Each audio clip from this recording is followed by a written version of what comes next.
Doni hanya melanjutkan perjalanan tanpa sepatah kata pun. Makin merinding aja gue nih. Apa ada setan ya yang ngikutin gue?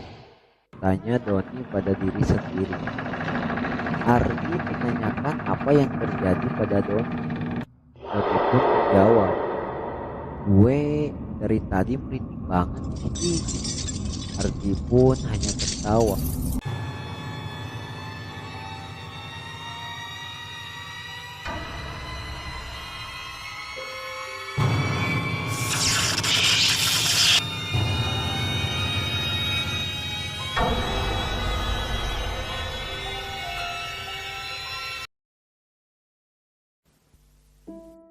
Assalamualaikum warahmatullahi wabarakatuh. Berjumpa kembali bersama channelnya Cerita Tukang Jahit. Sebelum masuk ke ceritanya, saya ingin mengucapkan banyak-banyak terima kasih kepada yang sudah mengklik video ini. Jangan lupa like, komen, dan share video ini agar kami lebih semangat di dalam buat kontennya. Dan bagi kalian yang belum menekan tombol subscribe-nya, silakan tekan tombol subscribe-nya dan nyalakan tombol loncengnya agar mendapatkan info-info terbaru dari cerita-cerita kami. Dan bagi kalian yang ingin cerita horornya diangkat di channel kami, silahkan kirim ke email atau telegram yang telah kami cantumkan di kolom deskripsi. Baik, tanpa lama-lama lagi kita masuk ke ceritanya. Pada kesempatan ini saya akan membawakan sebuah cerita yang berjudul Hantu Kepala Buntung. Ini adalah cerita tentang 4 sekawan, yaitu Doni, Nita, Ardi, dan Lita, yang sedang ingin berlibur. Ayo cepatlah, nanti kita tertinggal bus, marah Adi terhadap 4 temannya. Keempat teman Ardi langsung berlari ke teras rumah. Sabar dong Di, aku kan sedang bersiap-siap untuk liburan kita, kata Nita dengan muka marah. Kamu tuh buru-buru banget Di, kangen sama kampungmu ya? Hahaha, kata Dino menertawai Adi.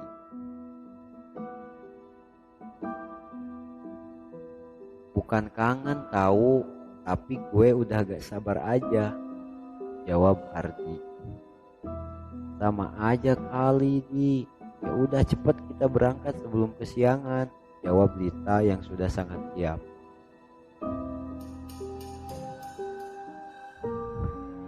Dengan hati yang senang, 4 sekawan menunggu bus di pinggir jalan.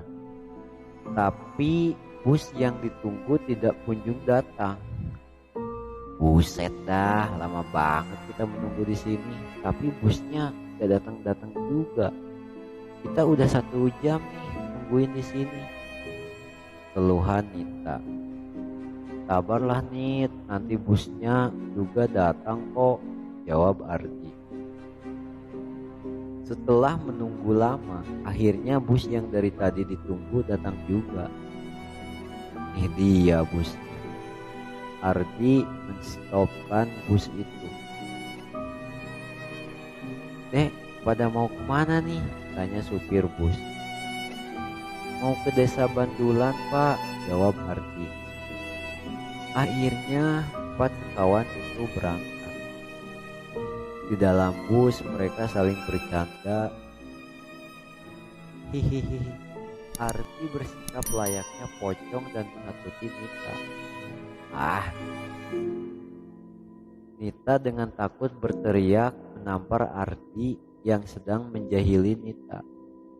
Apa-apaan sih kamu, main tampar aja, sakit tahu Nit. Ardi yang telah kesakitan menahan sakit yang bekas tamparan Nita. Habisnya kamu jahil gitu kok. Tanggung tuh akibatnya, hahaha. Nita tertawa bahagia. Sudah jangan berantem terus. Mending kita istirahat saja, usul Doni. Mereka pun beristirahat. Dek, kondektur bus membangunkan. Ayo bangun, kalian turun di sini saja, bus ini mogok. Mereka pun turun. Masih jauh tadi, tanya Nita kepada Ardi. Iya masih jauh, masih 3 kilometer lagi nih. Mereka berjalan dan Ardi mempunyai usul. Gimana kalau kita lewat hutan seberang saja biar lebih cepat? Doni, Nita, dan Lita pun berpikir kembali. Baiklah, kita lewat hutan saja daripada gempor. Akhirnya mereka berempat masuk ke dalam hutan yang menyeramkan. Setelah berjalan cukup lama, mereka berempat baru menyadari kalau mereka berempat itu sedang tersesat. Waduh, kok dari tadi muter-muter aja kita ya? Lo tahu jalannya enggak, Di? Tanya Doni kepada Ardi. Dasar so tahu lo, Di. Sekarang kan kita jadi tersesat kayak gini. Kita menyalahkan Ardi yang telah membuatnya tersesat seperti itu. Sekian lama mereka berjalan. Mereka juga mulai lelah dan Lita mulai putus asa akan kejadian ini. Mati aja kita tersesat seperti ini. Lita pun menangis. Mereka berempat sudah sangat pasrah dan tak tahu apa yang mau dilakukan. Semua sudah penuh wajah pasrah dan bingung. Aduh, aku lapar nih. Gimana kita makan dulu saja atau gimana nih? Usul dari Nita pun diterima oleh temannya. Selesai makan, mereka lanjut berjalan kembali. Don, jangan makan keripik terus dong lo, kesal Ardi. Lah, gue lapar kok. Kalau mau yang beli sendiri sama setan di hutan. Hahaha. Doni menertawai Ardi. Lo aja sana yang beli, gue ogah banget dah, jawab Ardi dengan kesal. Sudah 1 jam mereka berkeliling terus dan pada akhirnya Doni mendengar suara berbisik dari semak-semak. Apaan tuh? Goyang-goyang di semak-semak. Doni pun mendekati asal gerakan dan suara itu. Ternyata itu hanya sebuah tupai saja. Dasar tuh tupai bikin merinding aja, Mas Doni. Mereka pun berjalan kembali. Akan tetapi Doni malah merinding. Gila dah, gue kok jadi merinding gini ya? Doni berkata dalam hati. Kenapa lo, Don? Kok jadi pucat gitu muka lo? Tanya Lita. Doni hanya melanjutkan perjalanan tanpa sepatah kata pun. Makin merinding aja gue nih. Apa ada setan ya yang ngikutin gue? Tanya Doni pada diri sendiri. Ardi menanyakan apa yang terjadi pada Doni. Doni pun menjawab, gue dari tadi merinding banget ini.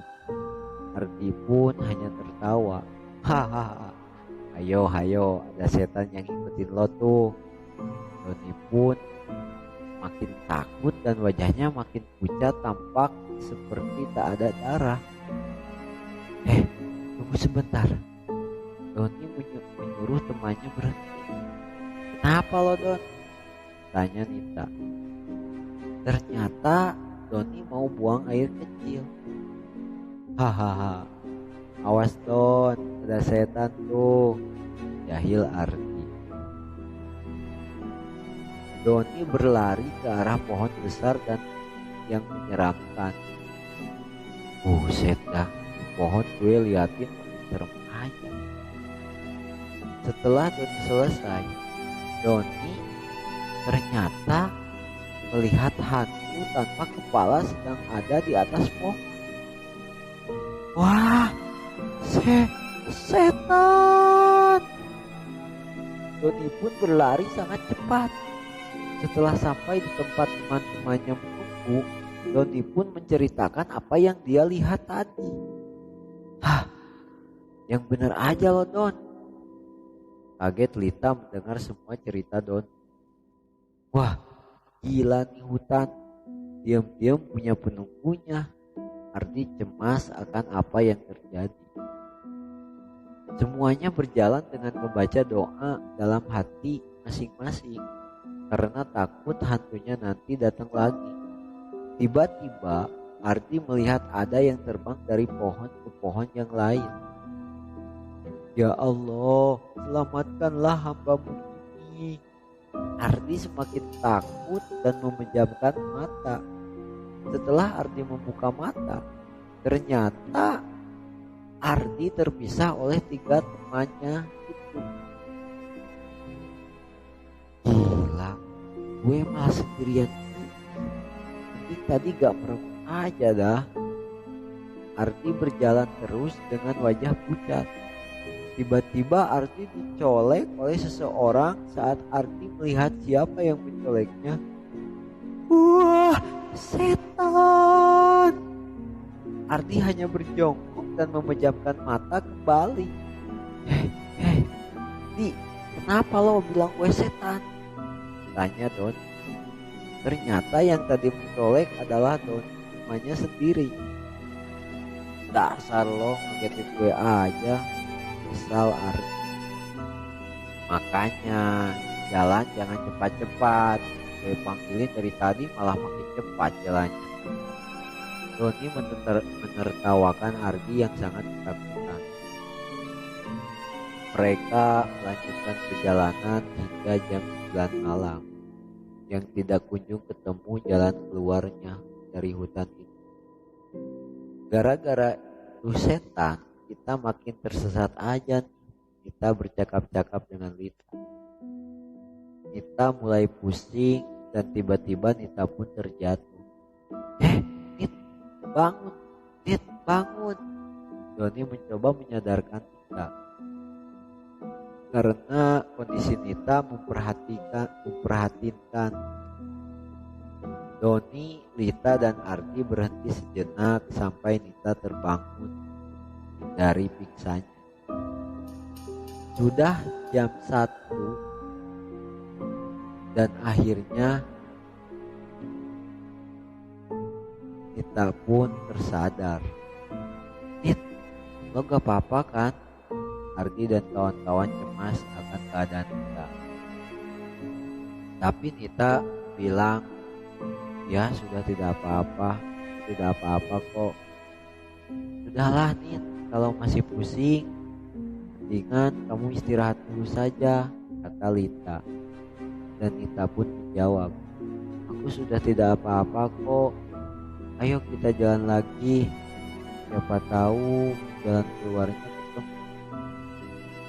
Dan tanpa berlama-lama lagi, mereka berempat pun jalan kembali mencari jalan keluar dari hutan tersebut. Jalan mulu pegel nih kaki gue. Apalagi tadi udah lari-larian kejar setan.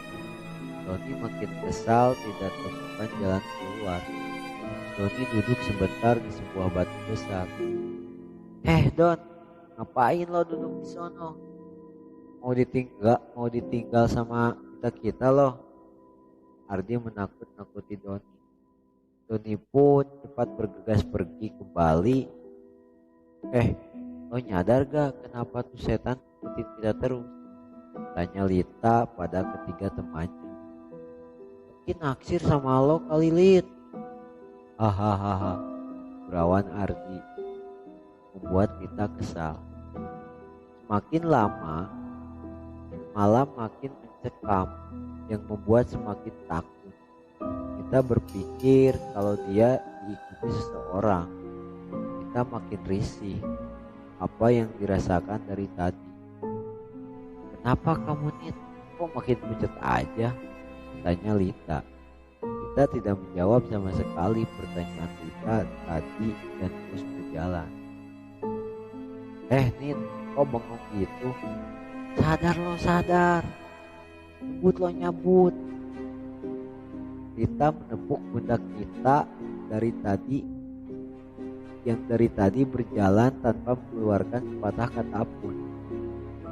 Nita pun kaget. "Kenapa aku dikagetin?" tanya Nita. Lita menceritakan kalau dari tadi Nita bengong seperti orang kesurupan. Nita pun kaget karena tidak sadar kalau dari tadi dia diajak ngobrol oleh Lita. Setelah lelah berjalan, Doni melihat ada seseorang berkain hitam di depan pohon besar. Otomatis Doni berhenti dan melihatnya lebih jelas lagi. Ternyata itu adalah hantu kepala buntung yang dari tadi menakut-nakuti Doni, Rita, Ardi, dan Nita. Mereka berempat lari sampai terjatuh-jatuh. Tak lama terlihat sebuah desa terpencil. Mereka berempat pun pergi ke arah desa itu. Dan ketika sudah sampai di desa itu, ada seseorang yang bertanya pada Doni, Nita, Ardi, dan Lita. Kalian kenapa ada di sini? Apa kalian bertemu hantu tanpa kepala?" Seseorang itu ternyata penduduk desa terpencil tersebut. "Kami tersesat, Pak, dan kami memang tadi sempat bertemu hantu tanpa kepala berulang kali," jawab Don. Penduduk desa itu menceritakan tentang hantu tanpa kepala tersebut. Sebenarnya hantu itu tidak jahat. Dia hanya ingin membantu kalian menemukan jalan keluar. Memang hantu itu sangat menyeramkan, tapi itu sangat baik. Hantu itu selalu membantu orang yang tersesat. Bila yang mau ditolong melarikan diri, hantu itu akan selalu mengikuti sampai tiba di desa ini. Penduduk itu menceritakan semua apa yang terjadi dan 4 sekawan pun menginap di desa terpencil itu. Saat pagi tiba, mereka diantar ke jalan keluar hutan tersebut dan mereka pun melanjutkan perjalanan untuk berlibur ke desa Bantulan. Sekian ceritanya. Assalamualaikum warahmatullahi